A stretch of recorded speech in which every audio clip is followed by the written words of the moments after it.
Good evening, good morning. Coralie is with us from Australia, so I have to keep saying good morning as well as good evening.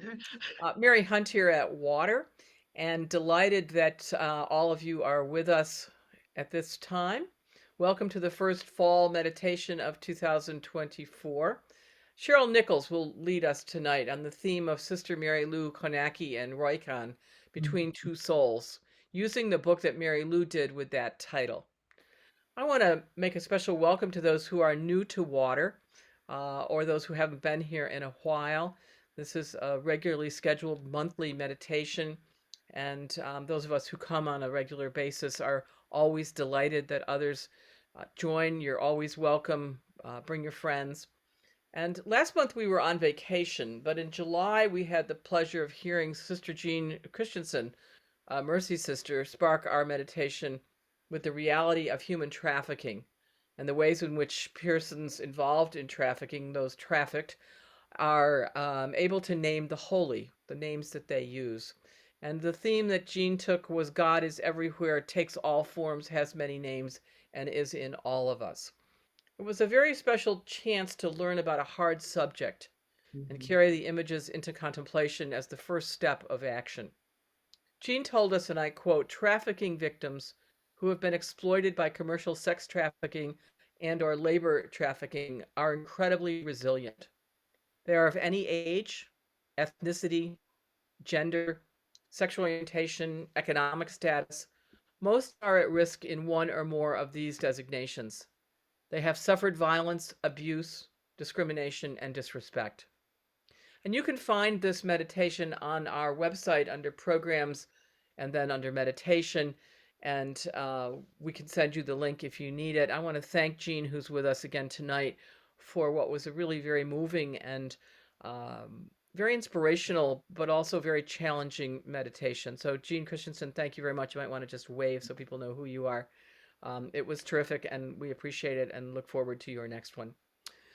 Let us begin tonight as we do, and I'm here joined by my colleague, Brooke Andrews. Brooke, do you want to wave?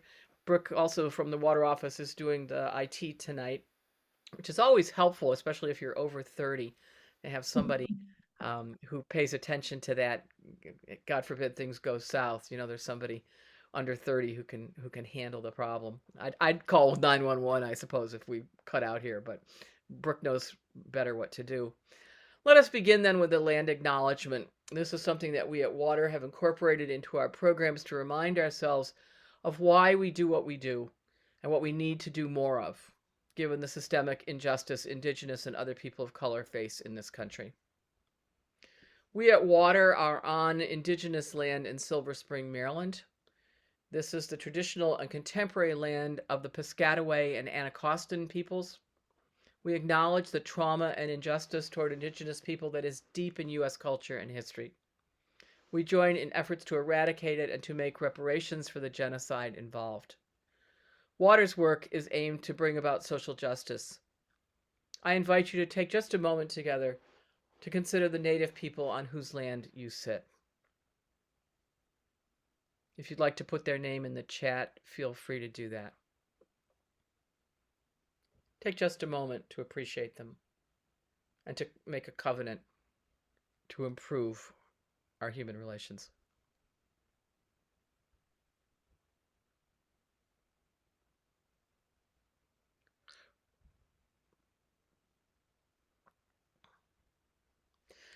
Thank you. Let me turn to our format. We have a pretty standard format that keeps us within a good container. A presenter offers something that's going to be brief, 7 or 8 minutes, to spark our contemplation. Cheryl told me earlier she could talk all night about Mary Lou, and I'm sure she could, and it would be very helpful, but that's not the time we have tonight. 7 or 8, max 10 minutes to spark our contemplation, and then we spend 22 minutes in silence together. And listen for the gong. It sounds like this.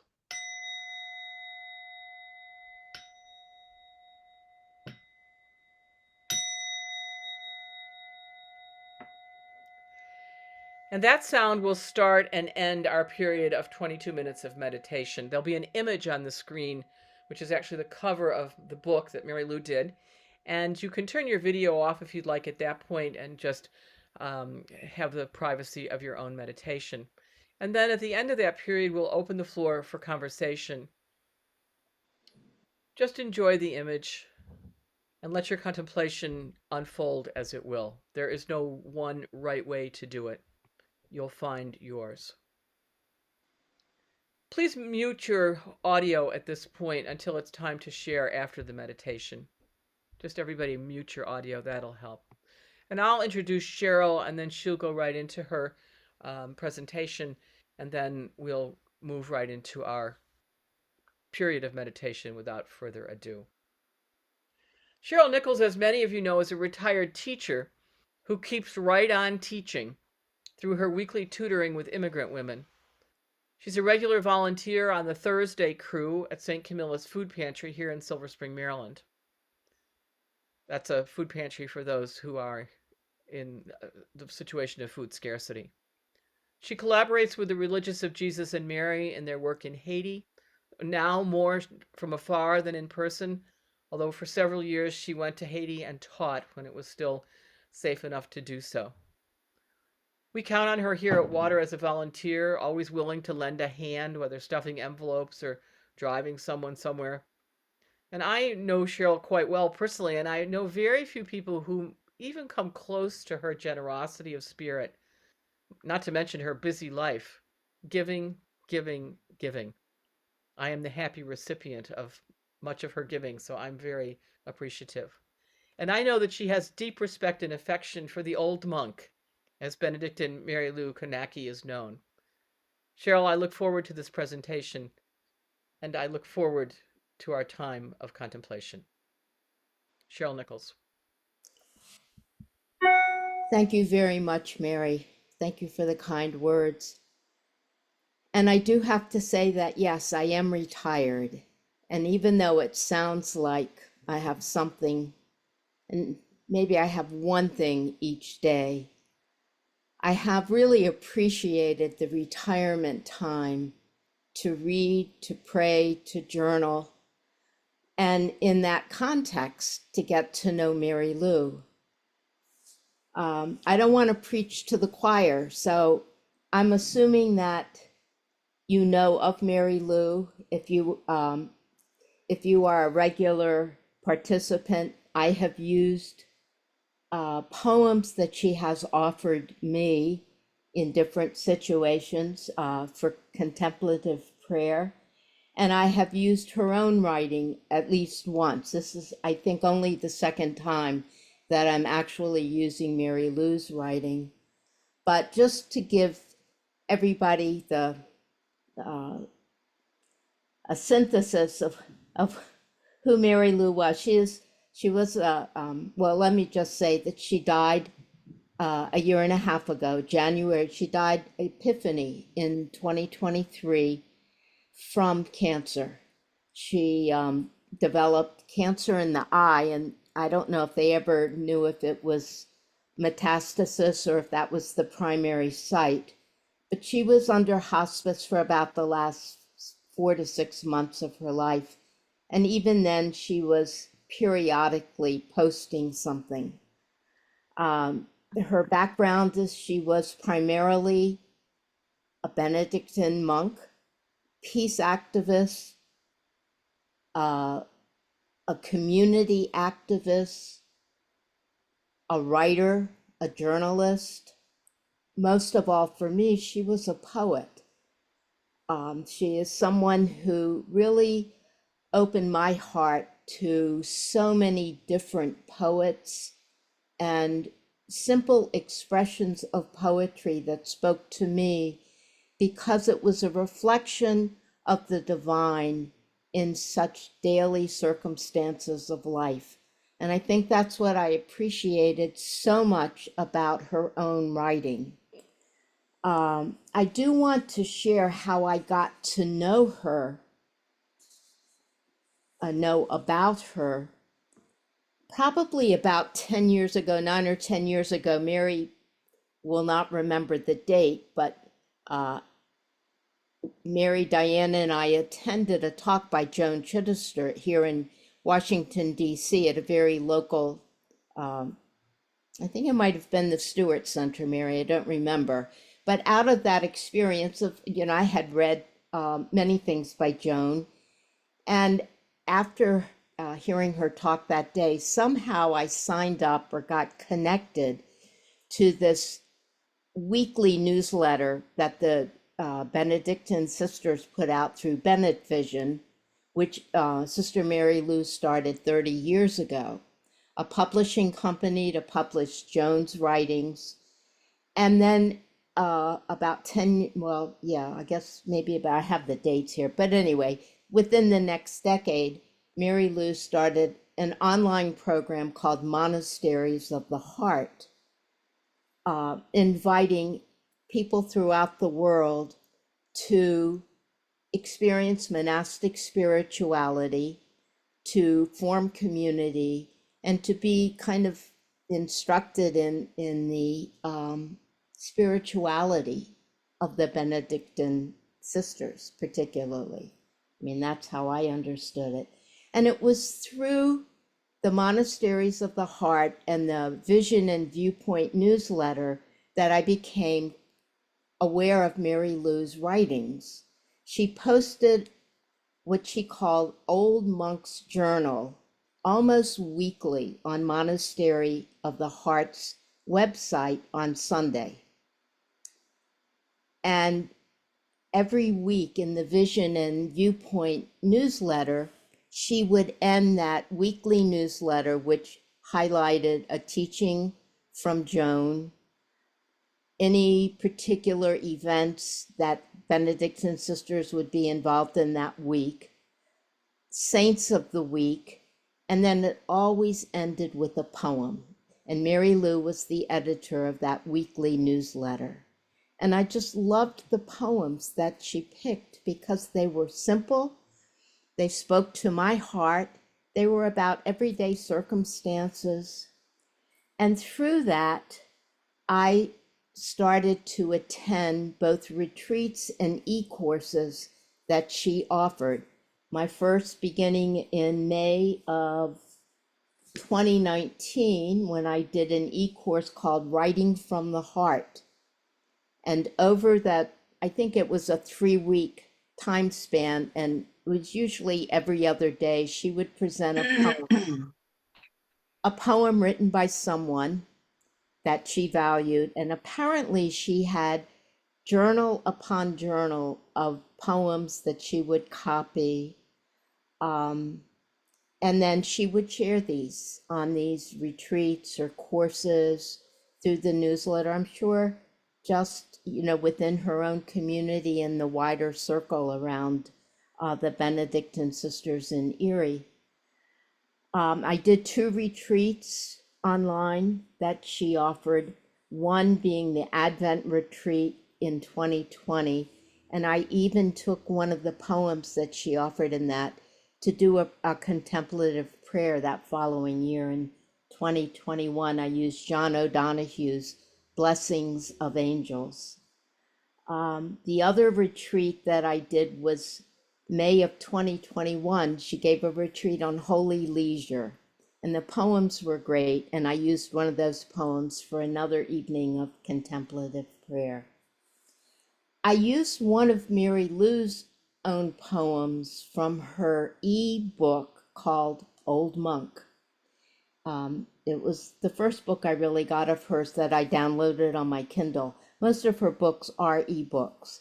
And if you are not aware of Old Monk, available on Kindle, I really suggest that you get it. It's just a delightful insight into her thoughts, her prayer life, her poetic soul, I guess.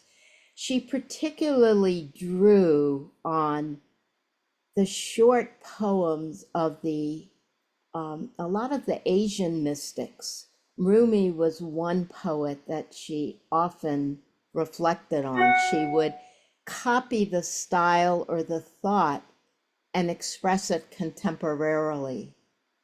And I think that's what she encouraged us to do in all of the different the retreats or the e-courses, take this poem and how does it apply to you, your life, your relationship with others and with God? And that's how I tried to use all of the writings that she has. The real hardcover or hard book that I bought a few years ago is called Between Two Souls, Conversations with Roykan by Mary Lou Kownacki. And I would like to read just a little bit from Joan Chittister's introduction to this book, comparing Roykan and his circumstances with Mary Lou and hers, that I think gives us a background of how they were similar in although Roykan was only maybe 150 years ago, not 1,000 years ago, the way Rumi was in speaking to her. So in Joan's introduction to Between Two Souls, Joan says, Roykan finds expression of his soul in a Japanese forest. Here he loses himself and transcends himself. He sinks into solitude. He sinks into solitude for days, but yet emerges on a regular basis to play with children of the village below him, where he goes to beg for food from poor farmers. She follows by saying, Mary Lou finds the expansion of her soul in the midst of inner city USA. In fact, she lived as a monk in the house that she grew up in the city of Erie, Pennsylvania. Mary Lou loses herself and transcends herself at the same time. She sinks into a solitude of the soul, but emerges regularly to play with the children of the ever-changing neighborhood where she herself grew up and now lives again as a Benedictine sister and administrator of programs in the arts for the inner city poor. And for me, Mary Lou had the gift of finding God, finding the divine in all things. She spoke often how she began her morning, being sometimes bored with the schedule in the abbey, and yet being able to see so much of God's presence in the young children in the city that in some ways had abandoned them. So I'm going to read two short reflections to begin with that speak to these two different environments. And then I'm going to read the Roykan poem that for me was the most evocative and really thought-producing and challenging in the book that Mary Lou responds to. So I'm going to read Roykan first, and then Mary Lou responds to him in her poem. So Roykan says, when all thoughts are exhausted, I slip into the woods and gather a pile of shepherd's purse. Like the little stream making its way through the mossy crevices, I too quietly turn clear and transparent. And Mary Lou answers, when all thoughts are exhausted, I walk to the neighborhood art house to teach children who were poor to write poetry. Like the purple Johnny Jump-Ups now playing hopscotch through the neighborhood, the children's words humble me. I too turn simple, open to surprise.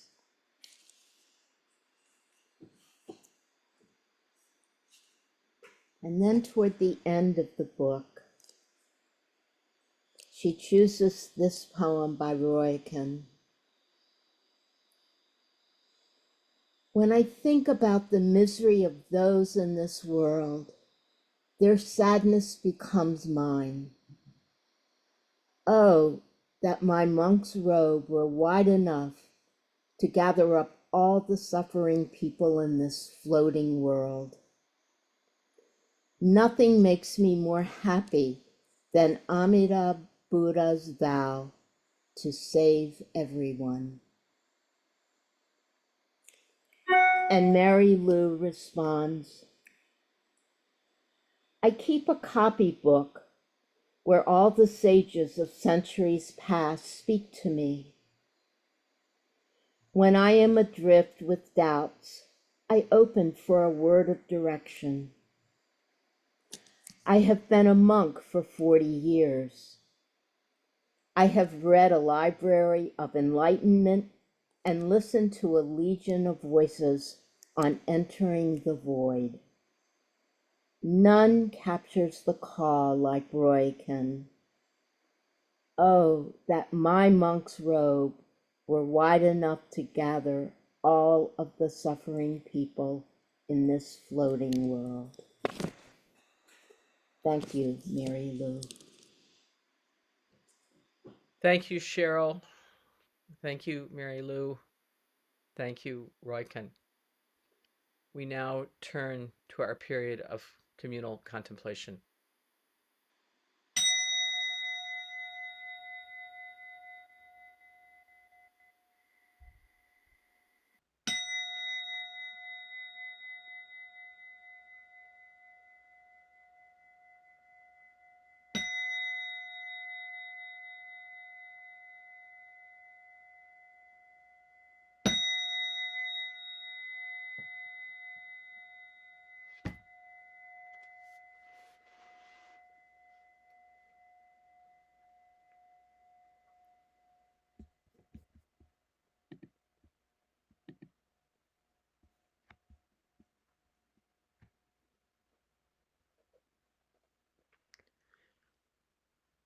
Thank you very much to Cheryl for offering this springboard for our meditation. And thank you, of course, to Mary Lou. I just want to mention that a new book of hers has just come out. Just come out. Everyday Sacred, Everywhere Beauty, readings from an old monk's journal. It's really, I would have to say, Mary Lou's greatest hits. And I think that people will enjoy it very much. It's edited by a group of folks at the Benedictine Monastery in Erie, including our own Jacqueline Sanchez Small, who was a water intern and is now a member of that group. So I'm very happy to share it. And it happens that I have 2 copies, and this one's going to Cheryl. So with our gratitude. The floor is open now for conversation and your comments. Please use the raise hands button at the bottom of your screen where you have some options of what to do, and you can raise your hand as one of them. And if you can't find the button, just wave like this and we'll see you and invite you to make your comments. So the floor is open. Please be brief and state your name and perhaps where you're from or something to give us a bit of identification. And we'll be very happy to hear from you and about the fruits of your reflection. Thank you very much.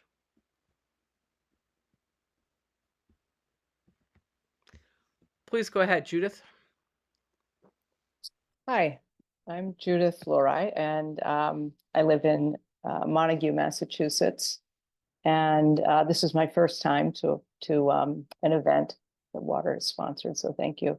I was actually a student of Mary Lou's. She was my high school teacher in Erie, Pennsylvania, and I worked at the POC Center with her that she started and did some traveling with her. She's just such an amazing woman. But what was so interesting to me is how she went back to the house that she grew up in, where her father died, and where she eventually died as well. And that the neighborhood that they were in was just, it was just drug dealers and boarded up houses. And it wasn't until Mary Lou and the Benedictines came in and brought in Habitat for Humanity and started doing organizing in that neighborhood that they really transformed that block.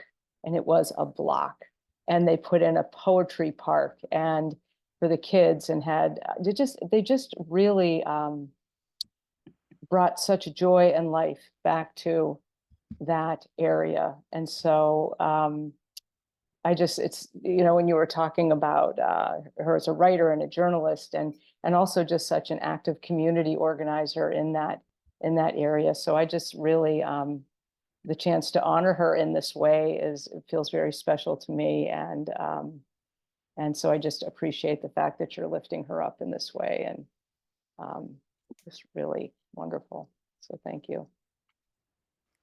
Thank you, Judith. It's great to have you with us, and please feel free to come back anytime. I haven't seen you in a number of years, and I'm absolutely delighted. So thank you. Who would like to be next?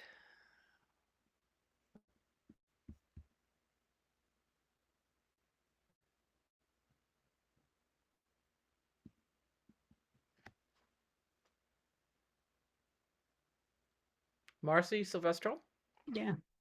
I met Mary Lou along the way through Judith and also through Women's Ordination, Women Church. And as both of us being poets, we had a long talk one night at a Women's Ordination conference about women being the Word made flesh. And as poets and monks and contemplatives and activists, I think Mary Lou was a really good example of that. And just what Judith shared about how the sisters really changed that block. I think that's what Mary Lou's life was really about. The robe she had was very wide in her work. And I think the thing that hits me the most is that even to the end of her life, she spoke that truth. She spoke that justice.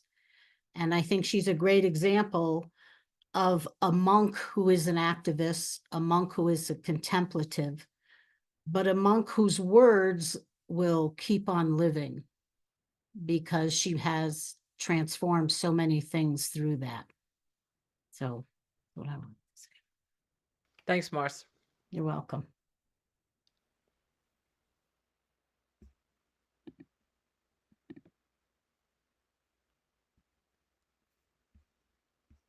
Please feel free.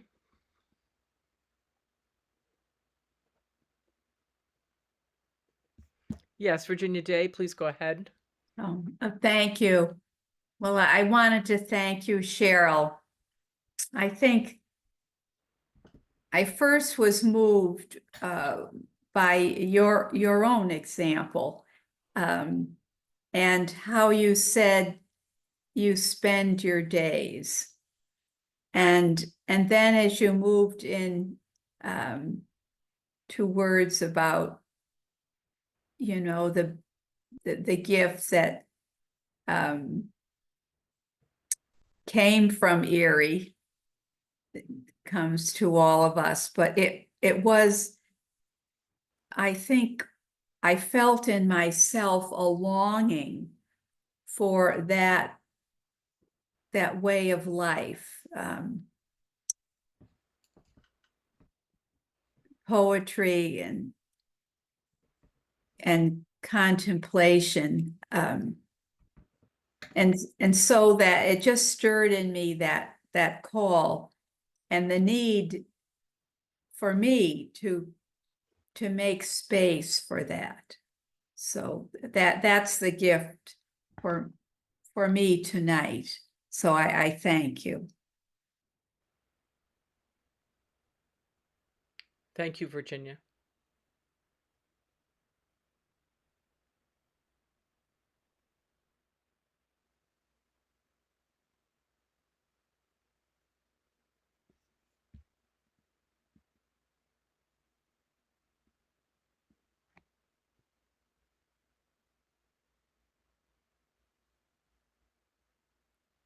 Yes, Dolly Pomerleau? Dolly, you're muted, dear. Okay. Hi, I'm Dolly Pomelo, and this is my first time with you all. And some of you I know, mostly I don't. Those of you who know me know that I'm not exactly a meditative type person. And I have to say that though that the evening has been really wonderful for me. I love the moments of silence. And it was a perfect time when there was no TV, no radio, no neighbors, no telephone, just the stillness that I totally and deeply appreciated. So I got up and I lit a candle of my own, not the one that was on the screen. And it made me remember all the people in my life who have been candles for me and shown the way, and many of you included. Thank you. Thank you, Dolly. And for those who don't know, Dolly Pomerleau is one of the founders of the Quixote Center, a very distinguished organization here in the Washington, D.C. area and throughout the country, and in fact around the world in many places, for their peace and justice work. So Dolly is also a potter, among other things. So it's great to have you, Dolly. Thank you. Come again.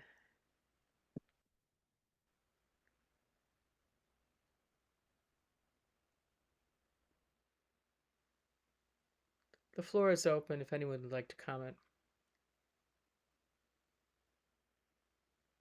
I met Mary, I did not meet Mary Lou physically, but I met Mary Lou through her, I think it was one of her first books, Old Monk. I think, Cheryl, was that the one that's on Kindle? Well, I have a copy of it. And I had that book quite a few years ago. And my husband and I we go to Africa every other year, and we support a school over there. And the year that I brought Old Monk with me, because I bring books with me, and I hadn't read it, and I said, oh, Joan Chister's involved in this, so I have to read it. But I can't believe how she touched me in how her writing helped me to have the courage to do the kind of work that we had to do. It was like she knew what we were going through, and she was going through it in Erie with children and all the different things that she did. But it was like the courage, and how she also showed me that, yes, you're going to be despaired, you're going to be down, but there's always something else changes. So, I mean, and then when this book came, I have other books, Old Monk in the Inner City, and I've got a bunch of Joan Chichester's books too. But and I've met Joan, but this new book here is just fabulous. I mean, I use it at night to meditate before I go to bed, and I'll just randomly pick a page and read Ray Cohen's work, and then I read hers. So she's just been a lifeline for me. Thank you very much I was so excited when I saw this. I was like, oh my gosh, there's other people who really know her. And of course, many of you know her better than I do, but I really thank you for this. Thanks, Joan, and of course, thanks to Cheryl. And I'll say once again, the new book, Everyday Sacred, Everywhere Beauty, which is her selections from the Old Monk's Journal, will be something that I think we might want to focus on some evening. And I can just report that an email just came in from one of the editors of this book, whom I mentioned, Jacqueline Sanchez Small, saying she's home with her family for a few days and lost all sense of time, and hopes that our evening is going well. So that's a nice connection to the book itself.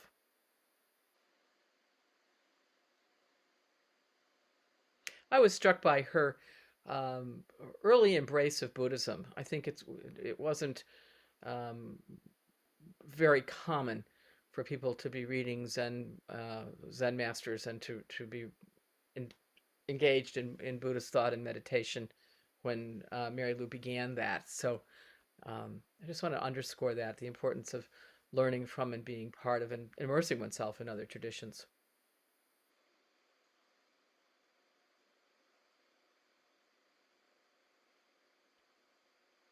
floor is open.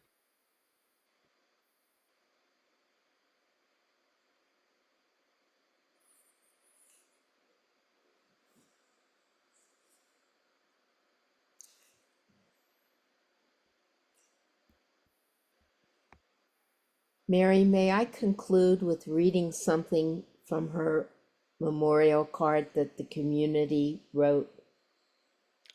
With pleasure, Cheryl. Thank you. As athlete, monk, poet, and prophet, Sister Mary Lou lived and loved passionately.